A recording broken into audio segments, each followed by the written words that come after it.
Como que em pouco tempo do cristianismo a gente desvirtua tanto a mensagem do evangelho que de repente parece que quem faz o sacrifício sou eu,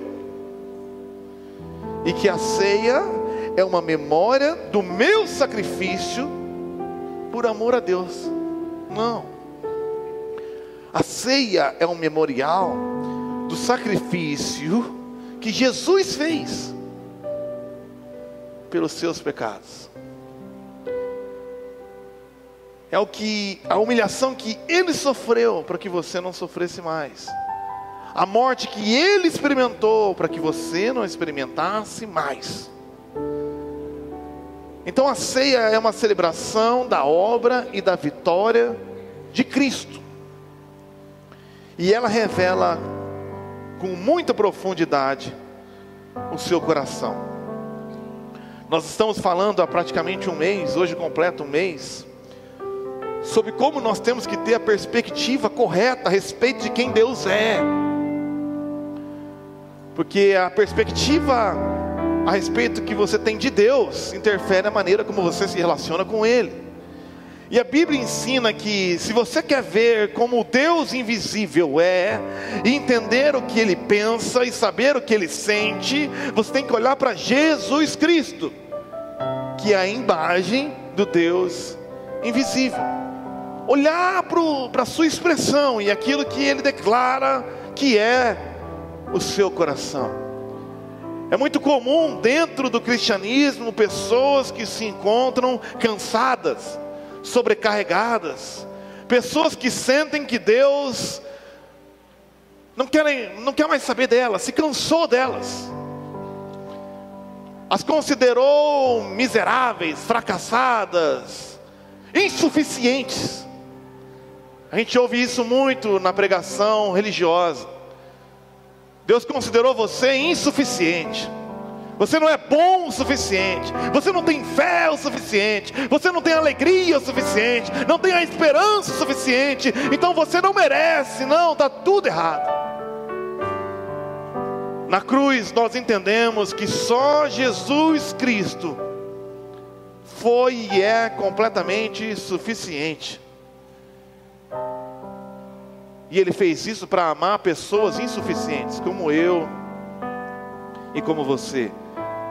E na única vez que Ele se colocou num divã e abriu o seu coração, Ele foi muito sincero quando disse que do mais profundo do seu coração, o que se encontra é mansidão e humildade.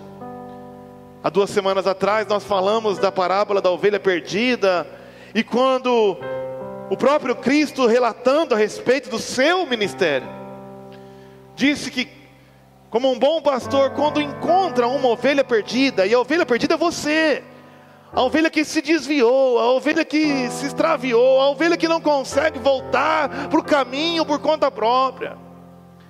E quando ele encontra essa ovelha perdida, o que expressa o seu coração não é vingança, não é acusação, não é um dedo em riste na cara falando de novo. Não. Ele a toma nos braços e faz questão de dizer alegremente, coloca sobre os ombros e leva para sua casa. Mas alguém poderia dizer, isso é o que ele está falando, é fácil ele falar dele mesmo. E então na semana passada dei um outro exemplo a respeito de quando ele é encontrado por um leproso. Isso não foi algo que ele disse, foi algo que lhe aconteceu. Chega de repente, sem avisar, um leproso diante dele, muito próximo, sem comunicar como deveria. Imundo, um imundo está chegando. Não, ele chega diante de Jesus, trazendo risco para a saúde de Jesus, trazendo risco social para Jesus, e trazendo risco espiritual, porque tocar em Jesus se tornaria maldito. Mas quando Jesus é pego de surpresa nessa situação, depois de uma excelente pregação pregada no monte, ele olha para esse leproso, e o que brota do seu coração é um toque de amor. O leproso pergunta para ele: se você quiser, do mais profundo do seu coração, eu posso ser curado. E ele responde o que significa em grego: do mais profundo do meu coração, eu quero. E toca. E ele imediatamente é curado. Mas talvez você diz, por completa falta de entendimento: isso aí é fácil.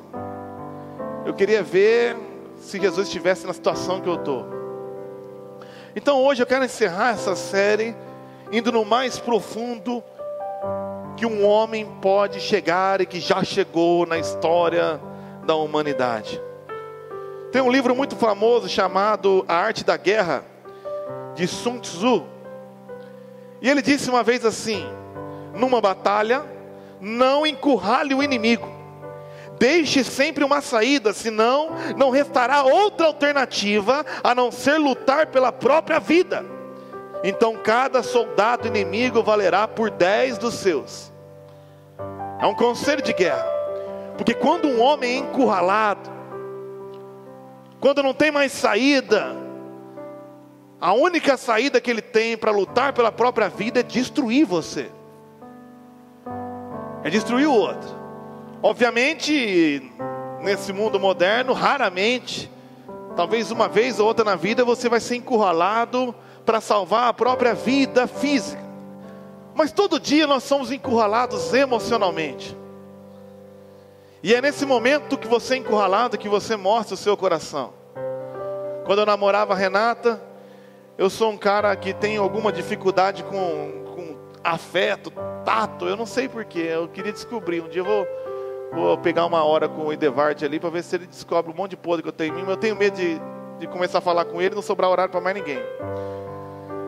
Eu nunca gostei de abraçar minha mãe, meu pai, meus amigos. Eu tenho dificuldade. Então, quando eu comecei a namorar a Renata, foi a primeira vez que eu comecei literalmente a relar em alguém. A ter que a obrigação de ter um tato, de abraçar, de beijar. E eu não tenho essa habilidade, então eu desenvolvi a cosquinha. Até hoje eu tenho 3 meninas, uma de 3, uma de 7 e uma de 14. E a única brincadeira que eu sei fazer é cosquinha. Elas odeiam ou amam, mas não sei. Se eu vou chegar perto da Ana, pode ter 67 anos, eu vou chegar e elas: ai pai, parece uma criança infernal. É o que eu sei fazer, é o meu jeito de mostrar carinho. E quando eu namorava a Renata, eu não sabia o que fazer. Eu gostava de fazer cócega nela.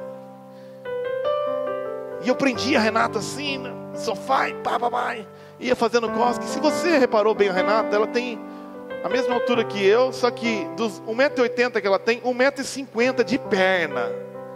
Ela literalmente bate aqui a perna dela.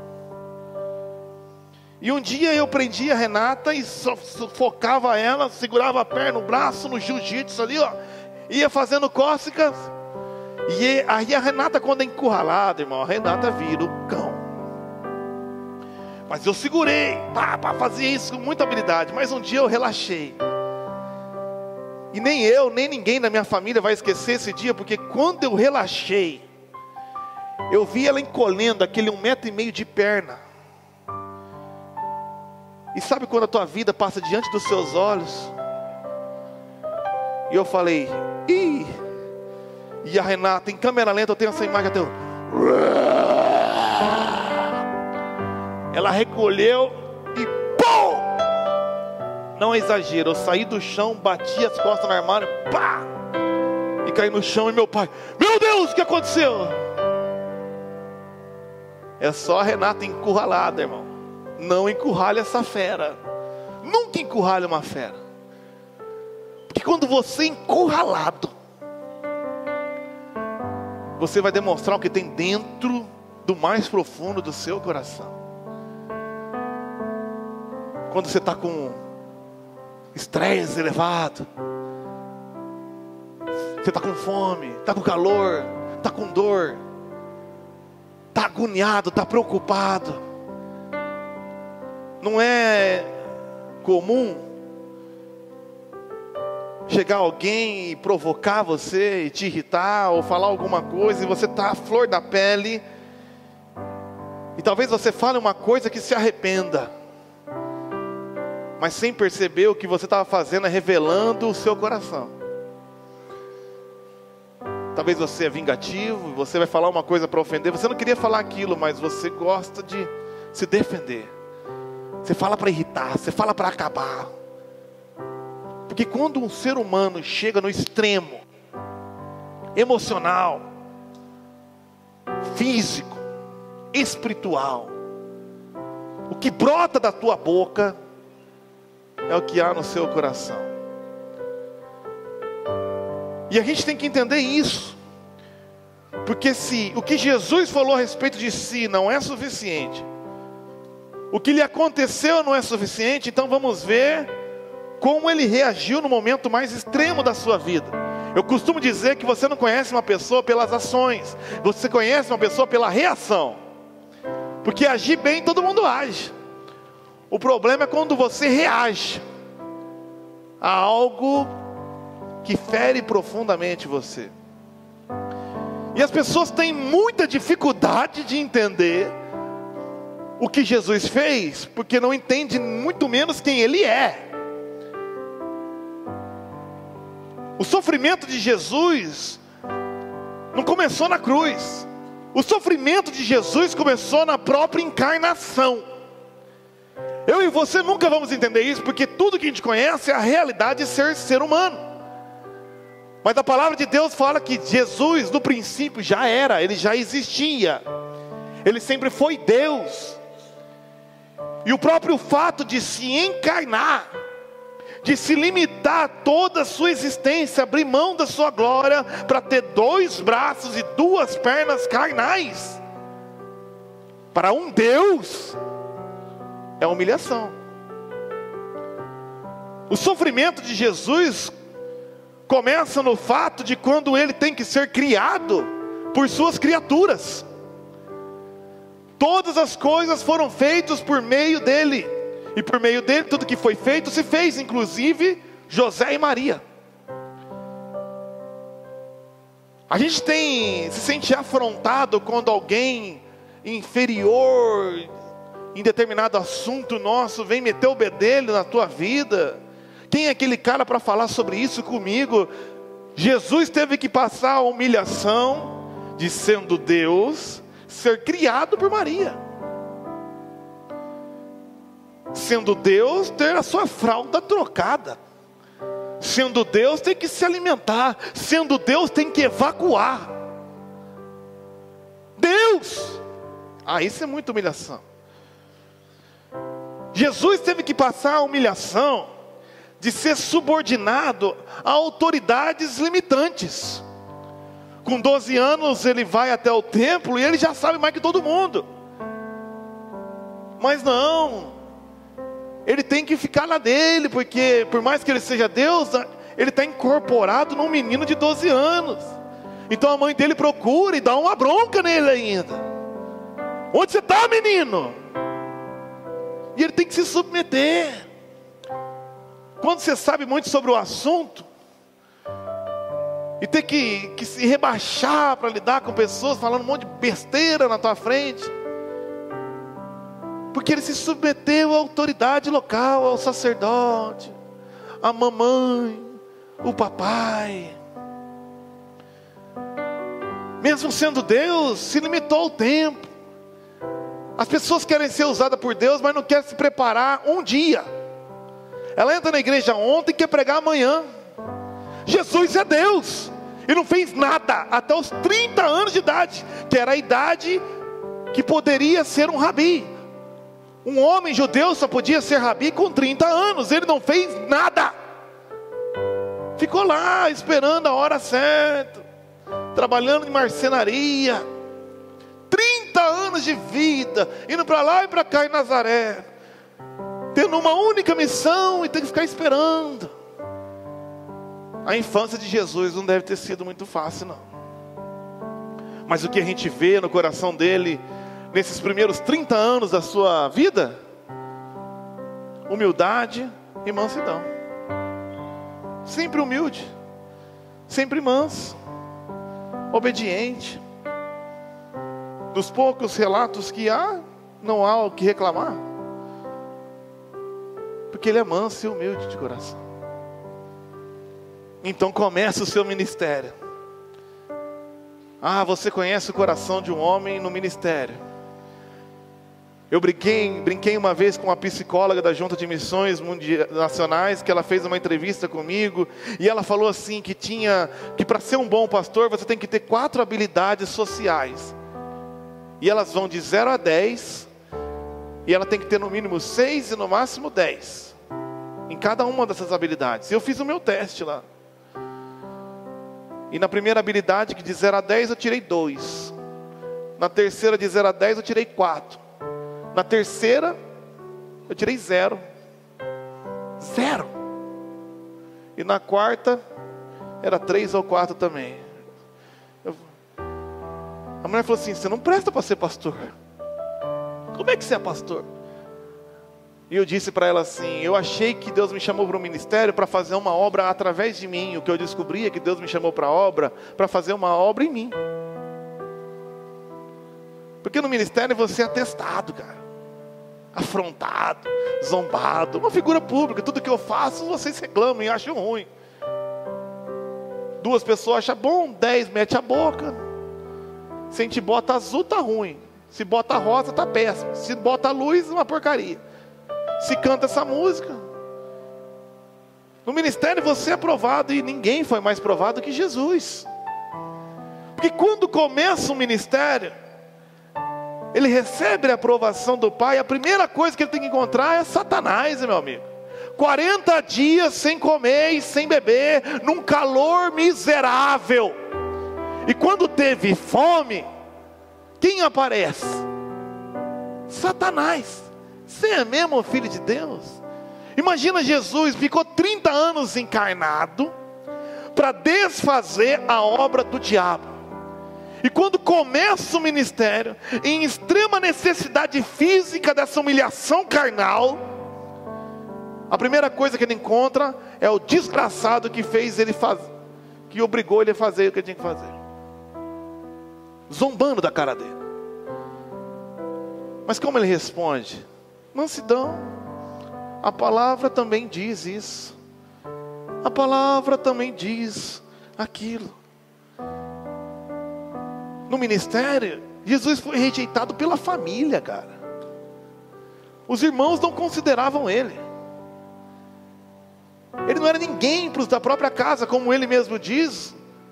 Profeta de casa, né, no português, na linguagem de amanhã, não faz milagre. Você acha ruim que ninguém te considera? Você acha ruim que as pessoas da tua família não te reconhecem? Eu estou falando de Jesus. Jesus foi desprezado pela própria família.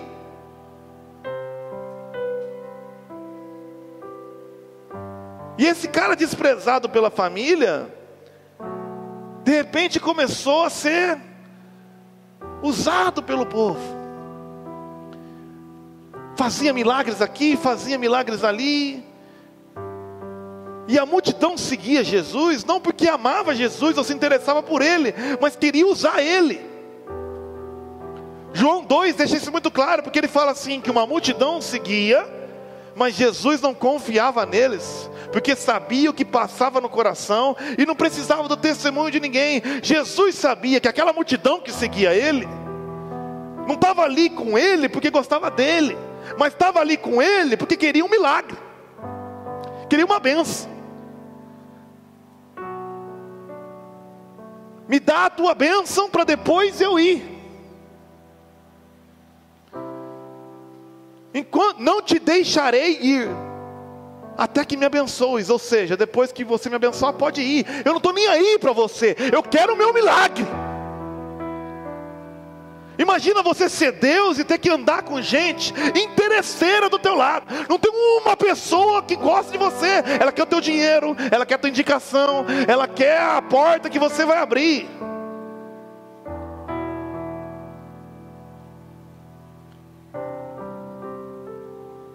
Como que fica o coração de um homem assim? E ele escolhe 12 12 pessoas para andar com ele, né? Dessa multidão de interesseiro que me segue. Vem vocês vão andar comigo, vocês vão ser meu amigo, vocês vão entender o que eu tendo, vocês vão ver o meu coração.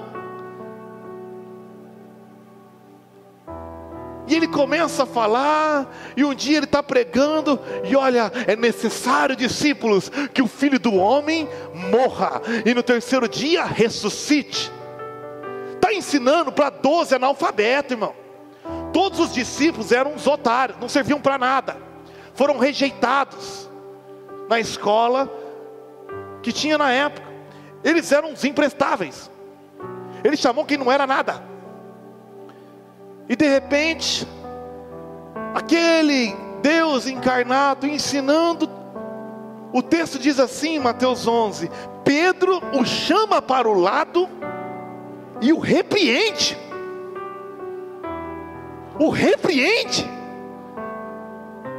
Ah, meu irmão, eu não sei você, mas eu lendo o texto, eu já estou com raiva. Porque o que brota no meu coração é raiva. Você está ali, cercado de gente interesseira, afrontado por Satanás, rejeitado pela família, nessa condição desgraçada de ser humano. Estou ensinando você que era um inútil. Aí você me chama no lado e me repreende. Ah, Pedro, cala tua boca, Pedro. Cala tua boca, Pedro. Você não presta nem para pescar, Pedro. Quem é você? Ah, mas Jesus não é o Mateus. Jesus não é o Mateus. Ele repreende Satanás e acolhe Pedro. Cara, esse cara era afrontado o tempo todo pelos religiosos.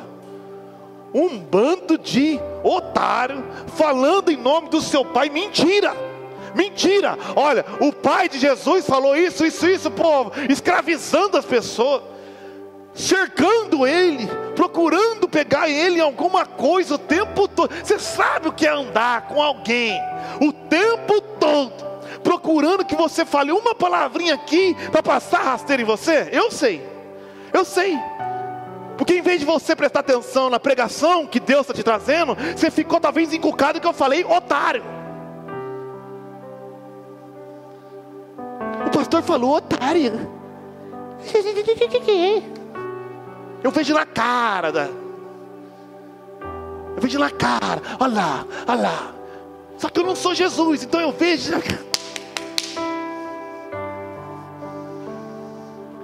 Aí vem o fariseu, então faz isso e aquilo, mas o tempo todo. Se eu sou Jesus, mas o tempo todo, me deixa em paz. Vai tomar banho, deixa eu fazer meu serviço aqui, cuida da tua vida, vai para tua paróquia. Mas toda hora eu vou fazer um milagre, vocês enchem meu saco. Eu curo alguém no sábado, vocês reclamam.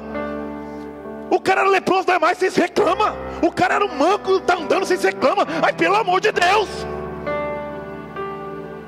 Mas você não vê isso aqui em Jesus. Ele é manso e humilde de coração.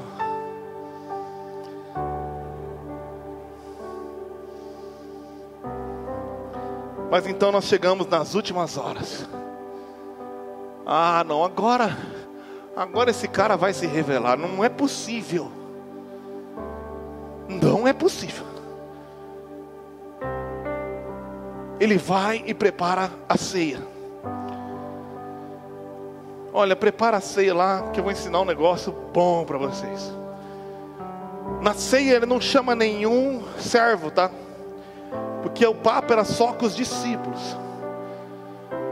E era costume que quando as pessoas chegavam para andar, a terra cheia de poeira, andava com sandálias, a pessoa mais humilde, mais simples, ou um escravo, lavava o pé das pessoas que recebiam. Então Jesus senta, e com ele sentam os 12 discípulos, e ele começa a ensinar sobre a ceia. E depois de 3 anos e meio ensinando esses caras que não era ninguém, não levanta um miserável para lavar o pé do outro. Está todo mundo achando que é melhor que o outro. Pedro está olhando, eu não vou lavar pé de Tiago, porcaria nenhuma. Quem que é Tiago, velho? João fala, eu sou discípulo amado, vou lavar a porcaria de pé de Kaique, velho. E o Bartimeu, que nós não sabemos até hoje o que fez, eu não vou lavar pé de ninguém, eu sou filho do Timeu. É a única coisa que não sabe desse infeliz. Cara, se sou eu nessa ceia, eu falo, mas vocês são uns inúteis mesmo. Mas não tem um cara para lavar o pé. Não. O mestre se levanta, pega a toalha e uma jarra e sai lavando o pé dos outros. Você não está vendo nada aqui? Ele é humilde. E do lado dele está um vagabundo chamado Judas. E por revelação ele sabe que esse miserável vai trair ele. Imagina, eu comendo e Judas do meu lado. O texto fala que ele pega o pão, molha e dá na boca do cara comer, irmão. Mas se sou eu, no mínimo eu cuspo. Ah, toma, come também. Vai fazer o que você vai fazer, sua praga. Você tem a cara de pau de sentar no meu lado, irmão. Pô, mas você é um vagabundo. Não. Vai fazer o que você foi fazer. Então ele se prepara e fala, agora a bomba vai vir. E começa a entrar no coração de Jesus algo que você nunca vai conseguir imaginar também. Jesus é Deus, Jesus é santo. Jesus está numa união com Deus e o Espírito Santo por toda a eternidade. Então de repente, Jesus começa a imaginar o que virá sobre ele na cruz. O que virá sobre ele na cruz é a maldição do seu pecado. Você não sabe o que é isso, porque você é um pecador desde quando nasceu, então está acostumado com isso. Mas para Jesus isso dói.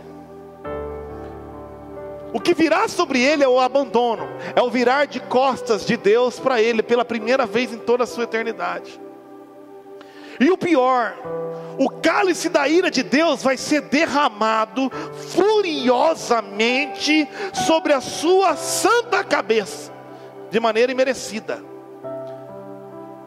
Então aqui, com toda a sua humanidade, Jesus sente o baque. Ele sente o baque e chama os seus discípulos para orar com ele no Getsemane. Você já se viu tão apertado que você chama os outros para orar? Vamos orar comigo, eu estou angustiado. O texto de Lucas era um médico, ele é muito preciso e fala que ele estava tão angustiado que ele suou gotas de sangue. Isso só acontece com uma extrema aflição. E ele leva os 3 principais mais perto dele e fala assim: fique comigo e ore comigo. Vocês poderiam orar comigo? Então ele vai para o lado. Poxa vida, eu vou morrer por vocês, eu vou morrer pela humanidade. Pô, a ira de Deus vai vir sobre mim. Vocês poderiam, pelo amor de Deus, orar comigo? E ele começa: Pai,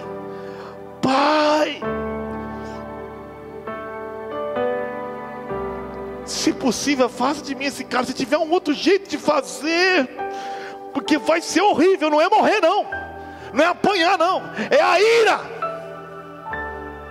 E ele volta e encontra os caras dormindo, como se não tivesse nem aí. Não estou nem aí. Você está preocupado, o problema é teu. Vocês estão dormindo? Não. Por favor, ora comigo. Eu vou ali de novo. Pai, suando sangue, cara, suando sangue. E ele volta, os caras estão dormindo de novo.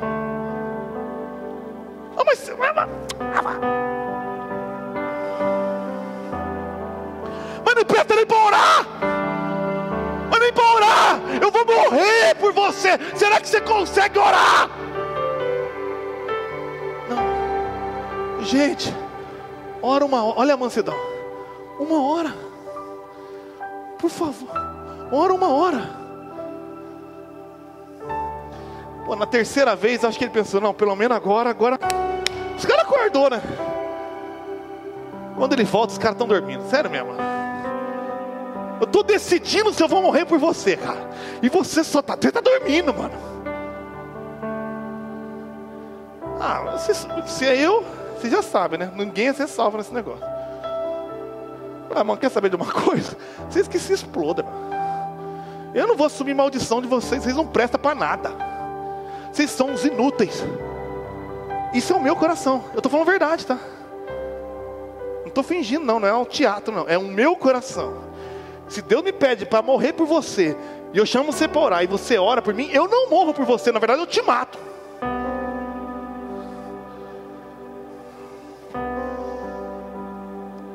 Mas ele... Vamos lá. Ajuda, até levanta. Vamos lá. Chegou a hora. Chegou a hora. E ele vem. E lá vem. Lá vem o abençoado do Judas. Me vendeu por um preço de escravo. 30 moedas de prata. Lá vem. Ai meu Deus, só de eu pensar. Sério mesmo, cara. Eu queria que você lesse a Bíblia pensando assim. Para ver que é o teu coração. Porque se eu... Mas lá vem. Meu Deus, é um cara de pau mesmo. Ele está vindo aqui. Ele veio no Getsêmani, mas nem para me esperar sair. Lá vem Judas. Vamos ver. E aí, qual que é a tua, Judas? Não, o Judas chega e dá um beijo. Um beijo. Ah não, mano. Você está me beijando, mano? Você está me beijando, velho? Você tem problema na cabeça, mano? Não, sabe o que Jesus fala? Amigo. Amigo. Poxa, eu não consigo nem falar isso, irmão. Amigo. Você me traiu com um beijo. Vamos lá, né? Pedro, que meia hora atrás estava dormindo, agora já é o herói. Tentou degolar a cabeça de Balco. Você sabe como é que corta a orelha? Porque o cara fez assim, ó. Aí o soldado fez assim, ó. Pum! O cara tentou arrancar a orelha. Era hora de Jesus falar, quer saber? É isso mesmo, galera! Vamos lá! Vamos pro pau! Não, ele vai lá, pega a orelha e cola de novo. Você está entendendo, irmão? Mas Jesus foi ser julgado na calada da noite, na safadeza, na calada da noite, pelos mesmos invejosos que morriam de inveja dele, porque não conseguia fazer o que ele fazia, aqueles fariseus inúteis. E lá diante desses julgamentos mequetrefe, foi vendo uma testemunha atrás da outra, mentindo. Eles acusavam Jesus de quebrar um mandamento. Olha como o religioso é hipócrita. O religioso é sempre o cara mais hipócrita de todos. Jesus quebrou o mandamento do sábado. Então, vamos fazer o quê? Vamos quebrar o mandamento e vamos matar ele. Vamos quebrar outro mandamento e vamos fazer falso testemunho contra ele. Os caras é muito cara de pau. Vocês estão me falando que vão me mandar por causa do sábado, vocês estão mentindo? Vocês vão falar que eu devo ser morto porque eu quebrei o sábado e vocês estão cobiçando a minha posição? Vocês estão me falando que eu quebrei o sábado e vão me matar? Vocês não têm vergonha na cara de vocês? Não, ele fica na boa. Quem você é? É você que está falando. Aí pega ele, joga ele diante de Pilatos. Pilatos pergunta, e você não vê um Jesus irritado. Você vê Jesus ali, humilde. Pilatos constata, esse cara não é culpado de nada. Mas ele tem coragem de soltar Jesus? É um covarde. Manda ele para Herodes. Chega em Herodes, levado para lá e para cá como um cachorro. E aí, Herodes? Volta para Pilatos. Meu Deus. Então chega para Pilatos e fala, esse homem é inocente. Ufa, até que enfim. Vai me soltar? Eu não, eu sou um covarde. Eu lavo a minha mão. Você não tem coragem, mano? Que tipo de governador é você, mano? Que tipo de herói romano é você, seu covarde? Não. Vamos fazer o seguinte. Está aqui Jesus Cristo de Nazaré e Barrabás. Barrabás é esse vagabundo que matou o parente de vocês. Jesus é esse cara que curou você. Você que foi testemunhar dele contra no julgamento ontem à noite. Jesus é o cara que você está andando aí, pulando para falar, mas é porque ele fez você andar, porque você é um mendigo. Pô, não é possível que esse povo vai escolher, né? Porque domingo anterior, isso está na quinta, sexta-feira. No domingo anterior, essa multidão estava lá em Jerusalém, jogando as folhas de palmeira e falando: bendito é o que vem em nome do Senhor, hosana nas alturas, hosana nas alturas. A multidão, maldita seja a democracia. O governo do povo que no domingo fala: bendito é o que vem em nome do Senhor. E na sexta-feira fala: solta Barrabás e crucifica. Mas 5 dias. O quê? Mas se sou eu? Mas não é nem que se eu fosse Jesus. Se eu fosse eu. Vocês vão soltar esse lixo e vão matar eu? Solta Barrabás e crucifica. Mas você estava domingo. Mas domingo você estava me elogiando. Irmãos, eu não sei você, mas se eu fosse Jesus, eu já estaria pirando a minha cabeça. Então os caras tiram a roupa dele. Que humilhação. Surram ele da maneira mais covarde e sanguinária possível. Arrebenta a sua carne, dilaceram o seu corpo, botam ele pelado.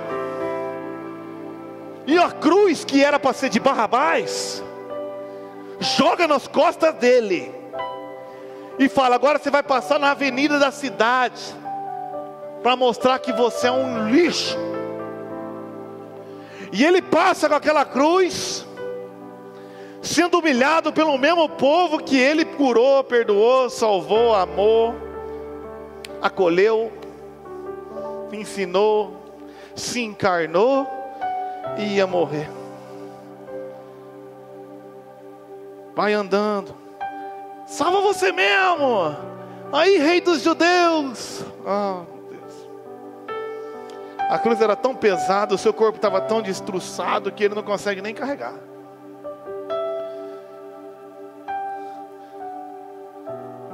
Então chegam diante dele e crucificam. Eu já fiz aqui um relatório de um médico francês e não vou fazer de novo. Na época foi uma comoção, porque você não faz ideia o sofrimento que é ser crucificado. Mas basta saber que eles pegam um vergalhão desse tamanho, colocam aqui, bem no nervo, e estraçalham o braço dele aqui.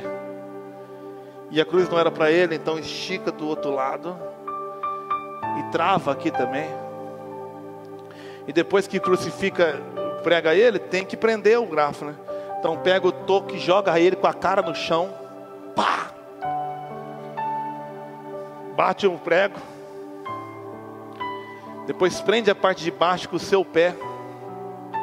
Junta um pé sobre o outro e pega um prego dessa grossura e destroça o pé dele.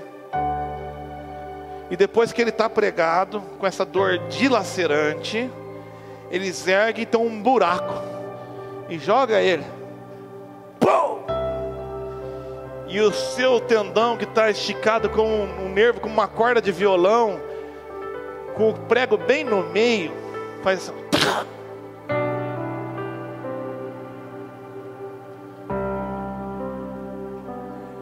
Essa é a hora do cara falar quem ele é. Porque se você não acreditou que Jesus morreu por você e te ama até agora, essa é a hora de ver o que tem no coração desse cara. E Lucas 23, versículo 33 e 34 diz assim: quando chegaram ao lugar chamado Caveira,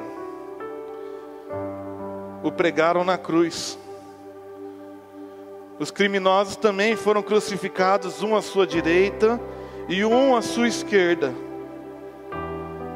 Então Jesus disse: Pai, perdoa-lhes, porque eles não sabem o que fazem. É sério mesmo que é isso que você vai falar? A primeira coisa que sai da tua boca, depois dessa tortura, essa vida humilhante, esse ministério humilhante, essa tortura humilhante, os caras te arrebentam, te jogam no prego, a primeira coisa que sai do teu coração: Pai, perdoa-lhes, porque eles não sabem o que fazem. E tem cara que não vai, escuta o que eu estou falando, que não vai tomar a ceia hoje, porque acha que não merece. Não, eu vou te falar, você não merece porcaria nenhuma, porque o que você merece está pregado naquela cruz. Você e eu nunca vamos merecer. Mas quando Jesus, no mais profundo do seu sofrimento, dor, humilhação e morte, abriu a boca, o que saiu do seu coração não foi: não toma ceia porque você é um inútil. Não toma ceia porque você não vai. Não, sai da boca dele: Pai, perdoa-lhes, porque eles não sabem o que fazem. Se você não entender quem é Jesus aqui, acabou. Até eu não tenho mais o que fazer.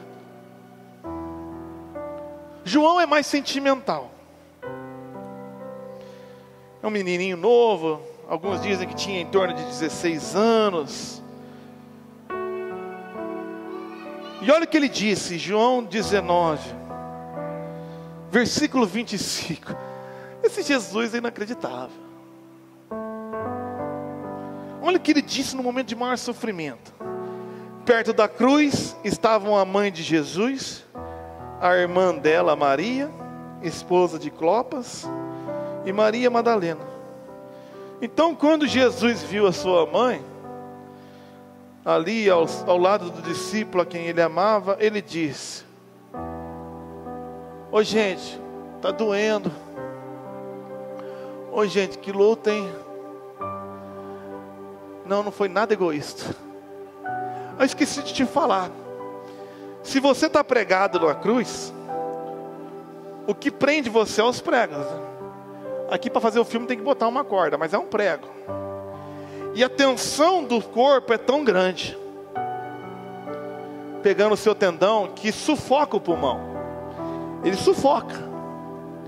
Então o cara, ele não consegue falar.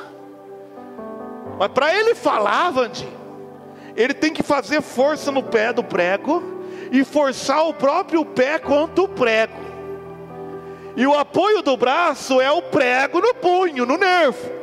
Então ele vai assim, ó, para soltar o pulmão e falar. O cara falar, ele tem que fazer isso. E ele fala. Mas se sou eu, você já sabe o que vai falar. Não dá nem para falar que eu vou ser preso. Mas ele fala: menino, essa é tua mãe, cuida dela. Mãe, esse é teu filho, cuida dela. Cuidado. Ele fez isso para falar: cuida dele ali, cuida dela. Olha a preocupação de Jesus na cruz. Meu Deus, ele faz um esforço terrível para falar para alguém cuidar do outro, porque ele não se importa com ele. Ele se importa com você. Ele considerou o seu sofrimento superior ao dele.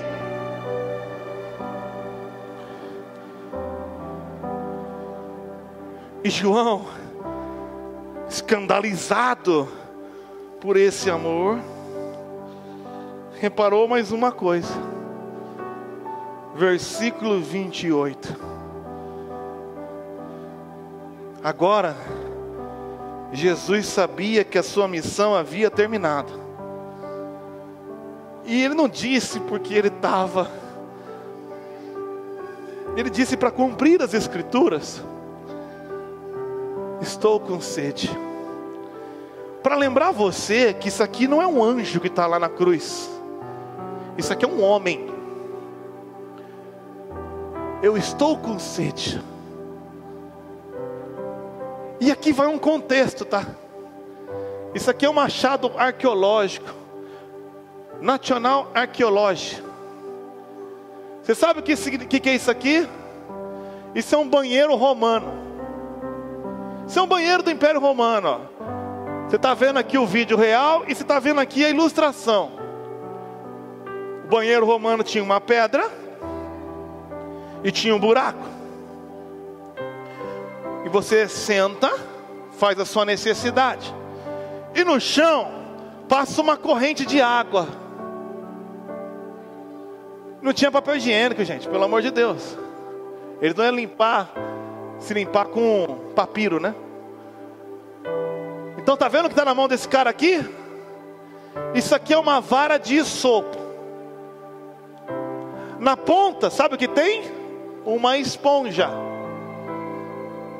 Então quando ele termina de fazer o número 2, ele pega essa esponja, mergulha na água e limpa. Você sabe aonde? Mas ninguém caminhava com uma vara dessa. Essa era a vara do banheiro. Então o próximo cara que ia fazer o número 2 ia usar a mesma vara. Mas a gente tem que ter uma proteção higiênica. Então aqui no meio tinha uma vasilha de vinagre. Então depois que você se limpava, eu duvido que o cara tirava o resto de bosta com a mão. Me desculpe a sinceridade. Ele olhava porque botava numa vasilha de vinagre e azar era do próximo. Porque o vinagre vai matar as bactérias, vai decompor e o próximo vai se limpar. Você está com nojo de limpar a bunda com essa esponja? Vamos ler o texto. Porque Jesus disse: estou com sede. E havia ali uma vasilha com vinagre, de modo que ensoparam uma esponja no vinagre e colocaram na ponta de um caniço de isopo e ergueram até os lábios de Jesus. Alguém entendeu o que aconteceu aqui? Você entendeu o que aconteceu aqui? Eu estou com sede. Então eu vou molhar um papel higiênico usado no vinagre e vou botar na tua boca. Ai, eu sou tão humilhado. Não é. Não é. Não é. Porque enquanto não limpar a tua boca com o papel higiênico usado, você não sabe o que é isso. Preso na cruz, sendo Deus santo, humilhado, cuspido, zombado, com uma coroa de espinho cravando no cérebro. Então sabe o que ele diz? Porque ele provou. Ele podia falar, não, é sacanagem. Não, ele provou. Existia um texto do Velho Testamento que fala assim: os pais comeram uvas verdes e a boca dos filhos embotaram. Era uma revelação a respeito de herança, maldição hereditária, que você ouve falar por aí. O que você não entendeu é que existe a maldição hereditária. Você comete o pecado, mas quem se embotou com vinagre na boca por causa do teu pecado não é teu filho, nem teu neto. Foi Jesus. A maldição hereditária acaba na cruz. Ele precisava provar o vinagre sujo de bosta. Então ele provou,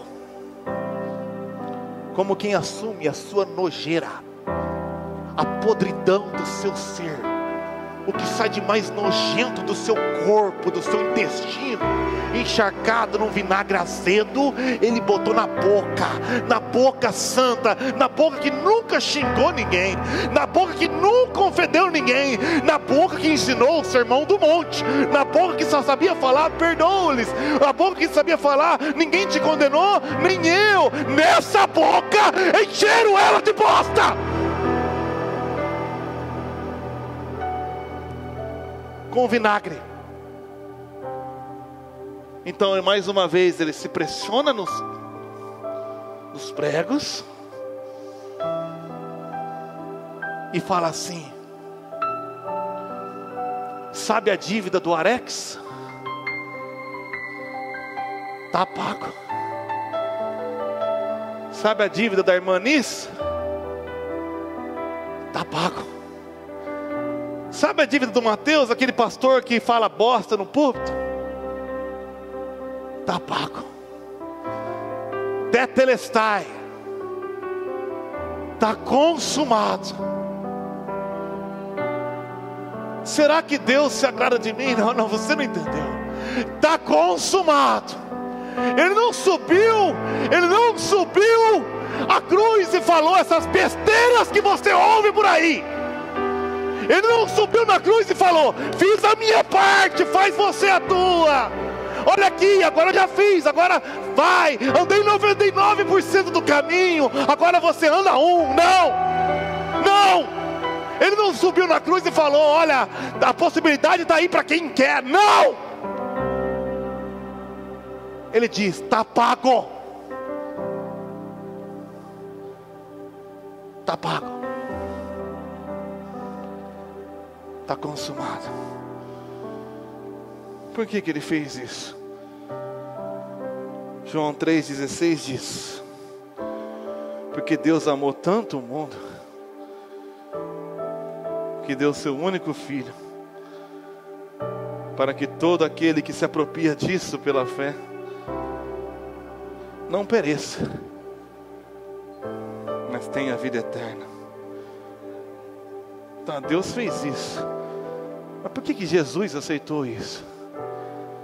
Hebreus 12:2. Mantenhamos o olhar firme em Jesus, cara. O líder e aperfeiçoador da nossa fé. Você sabe por que ele fez isso, Ed Carlos? Por causa da alegria que o esperava. Ele suportou a cruz, sem se importar com a vergonha, sem se importar com a esponja de vinagre, sem se importar com a dor, sem se importar com o abandono momentâneo do Pai, sem se importar em tocar o leproso enquanto ele ainda era leproso, sem se importar em deixar as 99 e ir buscar você, sem se importar, por causa da alegria que ele esperava, a alegria de ver você nessa noite se arrepender de você mesmo, se arrepender de tentar ser bom, se arrepender de tentar chegar a Deus e só gritar e falar: Deus, vem até mim, me salva. Se arrepender de tentar olhar para dentro de si e ter fé em Deus. É essa alegria que ele estava na cruz pensando: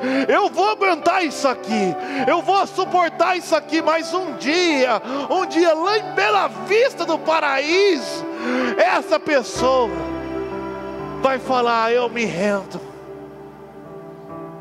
E por causa dessa alegria, ele suportou a dor e o sofrimento.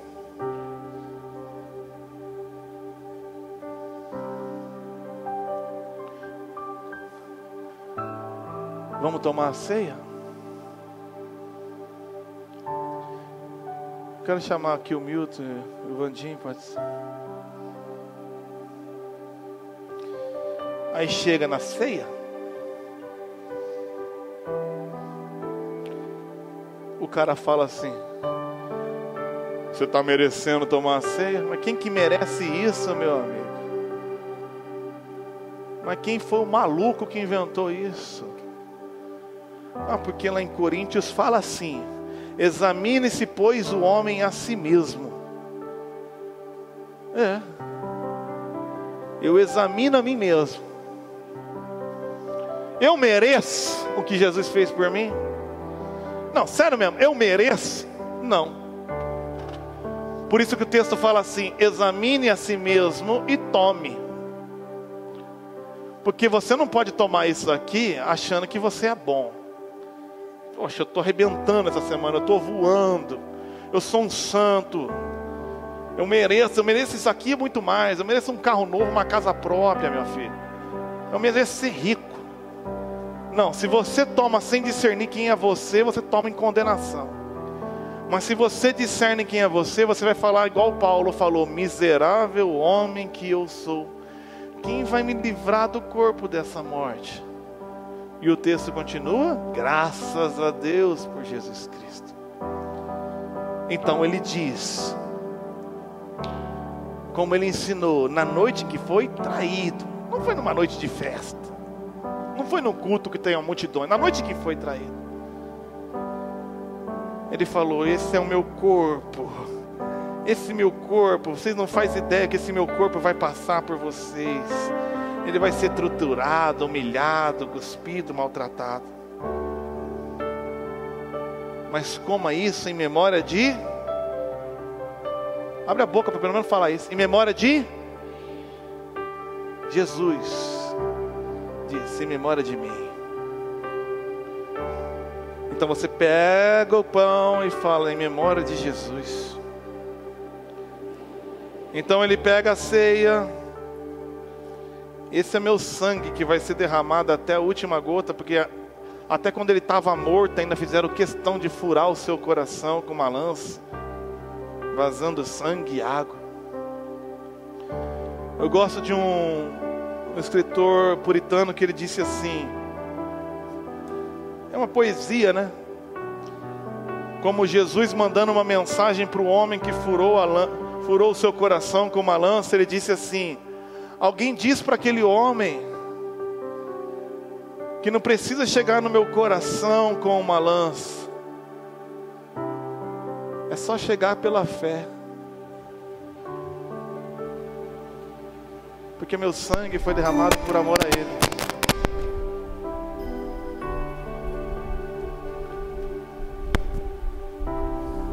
Agora 3 anos aqui.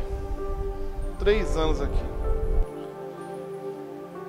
Estou tentando ensinar isso.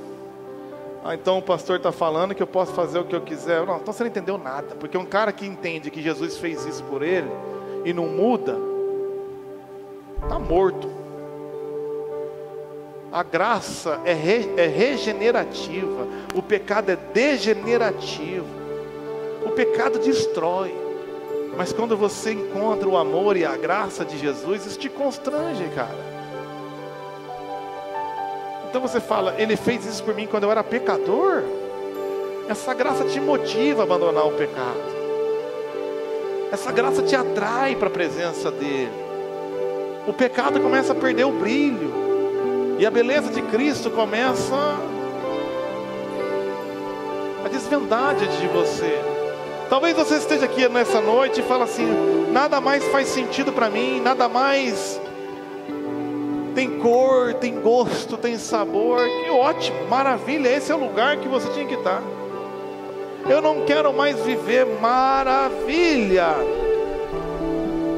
Negue-se a si mesmo. Deixa Ele viver através de você. Porque não adianta nada Ele fazer isso por você se você não se apropriar. Então, esse pão é o meu corpo, este cálice é o meu sangue. E Ele fala: examine você, miserável. E quando você falar assim: eu sou miserável, agora olha para Ele e veja quão grande amor. Se aproprie, coma, beba, deixa essa verdade invadir o seu ser. Deixa essa verdade fazer parte agora de cada átomo do seu corpo. E aí, se o Filho te libertar, verdadeiramente você vai ser livre.